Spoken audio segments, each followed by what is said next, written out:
भारत में से बन रहा दुनिया का सबसे ऊंचा पुल, आइकॉनिक रेलवे आर्क ब्रिज, भारतीय इंजीनियरिंग का बेजोड़ नमूना। भारत की सबसे खूबसूरत घाटी में दुनिया का सबसे खूबसूरत ब्रिज। कितनी है इस ब्रिज की लंबाई, कैसा है इसका आर्क, भारत में किस जगह बन रहा है दुनिया का सबसे ऊंचा पुल। दोस्तों, आज इस वीडियो में हम आपको दिखाएंगे भारत के रेलवे इंजीनियर्स का वो कारनामा जिसकी दुनिया भर में चर्चा है, जिसने भारत के इंजीनियर्स को दुनिया के बेस्ट इंजीनियर्स की लिस्ट में लाकर खड़ा कर दिया है। साथ ही हम आपको बताएंगे दुनिया की सबसे बेहतरीन इंजीनियरिंग के कुछ ऐसे उदाहरण जिनके बारे में सुनकर आपकी सांसें थम जाएंगी। तो कुछ देर के लिए अपनी जगह से चिपक जाइए, क्योंकि आप इस वीडियो को ना तो स्किप कर पाएंगे ना ही चेंज कर पाएंगे। दोस्तों, भारतीय इंजीनियरों ने अपने कौशल का ऐसा प्रदर्शन किया है कि ऊंचे पहाड़ों को जोड़ने वाला यह ब्रिज दुनिया का सबसे लंबे समय तक टिकने वाला ब्रिज हो सकता है। इसे देखें तो लगता है कि गगन को चूमता हुआ नजर आता है ये ब्रिज। दोस्तों, चिनाब आर्च ब्रिज जो जम्मू कश्मीर में चिनाब नदी पर बनाया जा रहा है, जिसका काम पूरा हो चुका है। यह ब्रिज दुनिया का सबसे ऊंचा रेलवे ब्रिज होगा, पर इसके एफिल टावर से भी 35 मीटर ऊंचा है यह ब्रिज, जिसकी कुल लंबाई 1315 मीटर है। इसका आर्च स्पैन 467 मीटर लंबा है। दोस्तों, इसके ऊपर ट्रेन चलेगी नहीं, दौड़ेगी, वो भी 250 किलोमीटर प्रति घंटे की रफ्तार से। यह ब्रिज नदी के तल से 359 मीटर की ऊंचाई पर है। यह ब्रिज 266 मीटर प्रति घंटे तक की हवा की रफ्तार को आसानी से झेल सकता है। इस ब्रिज की सबसे ऊंचाई वाली कंस्ट्रक्शन साइट पर 3200 लोगों ने अपनी जान पर खेलकर दिन रात मेहनत करके इसे सबसे मजबूत ब्रिज बनाने में कोई कसर नहीं छोड़ी। दोस्तों, नमन है ऐसे वर्कर्स को जिन्होंने इतनी ऊंचाई पर चढ़कर दुनिया का सबसे बेहतरीन और उन्नत रेलवे ब्रिज भारत को देने में अपना योगदान दिया है। इतना मजबूत बनाया गया है इस ब्रिज को कि 120 साल तक इसका बाल भी बांका नहीं हो पाएगा। दुश्मन देशों के आतंकवादी हमलों से या आतंकवादी विस्फोटों से भी इसका कुछ नहीं बिगड़ पाएगा, कोई असर नहीं होगा इस पर। -20 डिग्री सेल्सियस तापमान का असर भी इस पुल पर नहीं होगा। इसमें लगभग 28,000 करोड़ का खर्च आया है। भारत सरकार के अनुसार यह ब्रिज भारतीय रेलवे इंजीनियर्स के लिए सबसे बड़ी अचीवमेंट साबित होगा। ये कश्मीर को देश के बाकी हिस्सों से जोड़ेगा। इससे उधमपुर श्रीनगर बारामूला रेल लिंक परियोजना के तहत बनाया गया है। इस परियोजना के तहत अभी कई सुरंगें और पुल और बनाए जाएंगे, जिसके बाद दिल्ली से श्रीनगर तक का सफर बिना रुके तय किया जा सकेगा। दोस्तों, इन ऊंची ऊंची पहाड़ियों पर यह ब्रिज बनाना कभी नामुमकिन सा लगता था, लेकिन देखिए इंजीनियरिंग और टेक्नोलॉजी का कमाल की चिनाब नदी के ऊपर जो ये ब्रिज बना है, ये पूरी तरीके से रेडी है। और इसी साल 2022 के अगस्त महीने में इसका इनॉग्रेशन किया गया और होपफुली दिसंबर महीने में इसी साल के 2022 के इस पुल को खोल दिया जाएगा रेल यातायात के लिए। तो तैयार हो जाइए इस बेहतरीन पुल से गुजरते हुए इस सफर का मजा लेने के लिए। अभी आगे बढ़ते हैं इस वीडियो में, क्योंकि बहुत कुछ है जो और बचा है इस वीडियो में जो आपको रोमांचित कर सकता है। इंसानों ने ऐसे ऐसे अंडर वाटर स्ट्रक्चर्स बनाए हैं जो किसी चमत्कार से कम नहीं लगते। पानी के नीचे वाटर प्रेशर से लड़ते हुए ऐसा कोई निर्माण करना जिसे सालों तक जंग लगने से भी बचाया जा सके, ये कोई आसान काम तो नहीं। शहर में बढ़ते ट्रैफिक को कम करने के लिए दोस्तों चीन ने तो अब अंडर वाटर हाईवे ही बना डाला है, जो 10.79 किलोमीटर लंबा है और 43.6 मीटर चौड़ा है, जहां 100 किलोमीटर प्रति घंटे की रफ्तार से कोई भी वाहन दौड़ सकता है। यह अंडर वाटर हाईवे टनल चीन के टूरिस्ट अट्रैक्शन ताइहू लेक में बनाया गया है। यह हाईवे लगभग 4 साल में बनकर पूरा हुआ। इस टनल की छत पर रंगीन LED लाइटें लगाई गई हैं, जो इसे और भी दिलचस्प बना देती है। दोस्तों, किसी झील में पानी के बीचों बीच एक सुरंग बना देना, वो भी हाईवे बनाने के लिए, ये सोचना भी अपने आप में काबिल तारीफ है। मगर चीन ने तो ऐसा करके दिखा दिया है। इसे 2021 में पूरा कर लिया गया था। इसे कॉफर डैम टेक्निक का इस्तेमाल करके बनाया गया है।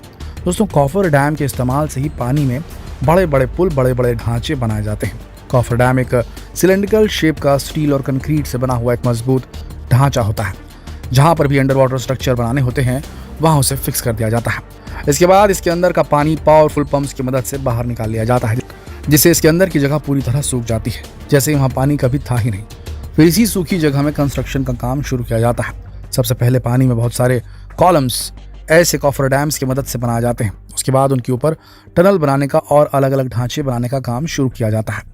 ऐसा ही एक हैरत अंगेज ब्रिज है स्लॉर हॉफबर्ग फ्लाइंग ड्रॉ ब्रिज, जो नीदरलैंड के ल्यूवार्डन में है। दोस्तों, इस ब्रिज पर व्हीकल भी चलते हैं और इसके नीचे नावें भी चलती हैं। जब भी इसके नीचे से कोई बोट या सेल बोट निकलती है तो ये 90 डिग्री तक ऊपर उठ जाता है, उसके बाद ऑटोमेटिकली नीचे आ जाता है। ये ब्रिज बिल्कुल समतल है, एक सड़क की तरह, और जब ये बीच में से ऊपर की तरफ उठ जाता है तो देखकर लगता भी नहीं कि यहाँ कोई सड़क थी भी। जब कोई बोट यहाँ से गुजरती है तो सड़क पर चलने वाले ट्रैफिक को रोक दिया जाता है और फिर उसे गुजर जाने के बाद दोबारा से ट्रैफिक इस ब्रिज के ऊपर दौड़ने लगता है। इसमें केवल 3 मिनट का समय लगता है। दोस्तों, ये दुनिया का अकेला ऐसा ब्रिज है जिसमें से सड़क के एक 2500 वर्ग फुट के हिस्से को काटकर अलग ही कर दिया जाता है और फिर से जोड़ दिया जाता है। यह पूरा काम ऑटोमेटिक होता है। दिन में मिनिमम 10 बार ये ब्रिज हवा में उठता है। दिखने में बिल्कुल साधारण सा ब्रिज लगता है, मगर शायद ये दुनिया का सबसे असाधारण और अनोखा ब्रिज है। इसी तरह द डेंजरस विंग फार्म इंसानी दिमाग की सबसे भयानक उपज है, मगर इसी भयानक निर्माण से उसने आने वाली पीढ़ियों के भविष्य की सुरक्षा का भी ध्यान रखा है।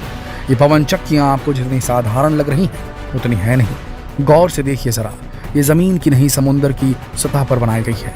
ये कारनामा किया था जर्मनी ने, जिसका आइडिया 2016 में लगाया गया था कि क्यों ना नॉर्थ सी में एक विंड फार्म का निर्माण किया जाए। सुनने में भी अटपटा था, लेकिन इंसान के लिए क्या कोई चीज़ नामुमकिन छूटी भी है। दोस्तों, नॉर्थ सी में हवा का बहाव इतना तेज है कि इससे बेहतर कोई जगह हो ही नहीं सकती थी पवन चक्कियाँ लगाने के लिए। इससे जो बिजली उत्पन्न होगी वो दुनिया के किसी भी विंड फार्म से ज़्यादा होगी, मगर इस काम में कई चुनौतियाँ भी थी। सबसे बड़ी चुनौती थी इतनी बड़ी पवन चक्कियों को तूफानी समुद्र में मजबूती से खड़ा करना, समंदर के बीचों बीच खड़ा करना।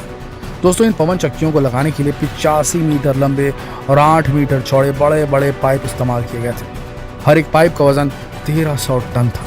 इन्हें साइड तक लाना भी बहुत जोखिम भरा काम था, मगर इस नामुमकिन काम को केवल 23 महीनों में ही पूरा कर लिया गया था। और आज यहाँ 67 टर्बाइन्स और 154 रोटर लगे हुए हैं, जिनसे 402 मेगावाट की बिजली उत्पन्न होती है। इस बिजली से 4 लाख घरों की बिजली की आपूर्ति होती है। अभी निर्माण कैसे किया गया था वो इंजीनियर से बता सकते हैं। आगे बढ़ते हैं। Merchant square foot bridge. दोस्तों, ये ब्रिज लंदन के पैडिंगटन में है। दिखने में ये बस एक पुल जैसा ही लगता है, लेकिन जब ये खुलता है तो आसपास के लोग इससे नजरें नहीं हटा पाते, खासकर वो लोग जिन्होंने इसे पहली बार देखा है।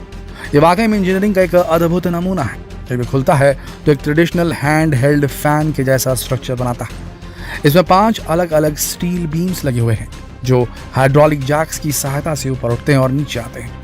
जब भी यहाँ से कोई बोट निकलती है तो ये ब्रिज ऑटोमेटिकली ऊपर उठ जाता है और हाथ में पकड़े जाने वाले पंखे जैसा आकार ले लेता है। इससे ये ब्रिज अट्रैक्टिव तो लगता ही है, साथ ही किसी और तरीके के ऑटोमेटिक ब्रिज के मुकाबले इसमें बहुत कम ऊर्जा लगती है। तो दोस्तों, ये तो बस कुछ एक उदाहरण थे दुनिया के सबसे बेहतरीन इंजीनियरिंग के। इसके अलावा और भी कई हैरतअंगेज ढांचे हैं जो टूरिस्ट अट्रैक्शन भी हैं और साथ ही किसी न किसी बड़ी मुसीबत को हमेशा के लिए ख़त्म भी कर चुके हैं, जैसे अपना चिनाब आर्क ब्रिज, जिसके शुरू होने के बाद जम्मू कश्मीर तक जाना बहुत ही आसान हो जाएगा। दोस्तों, आपको ये जानकारी कैसी लगी? आपको कौन सा स्ट्रक्चर सबसे पसंद आया?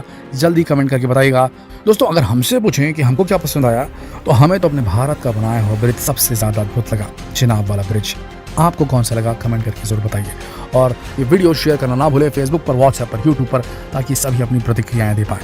कल फिर मिलते हैं एक और दिलचस्प वीडियो में। तब तक के लिए आप सबका इस वीडियो के अंत तक बने रहने के लिए दिल से धन्यवाद।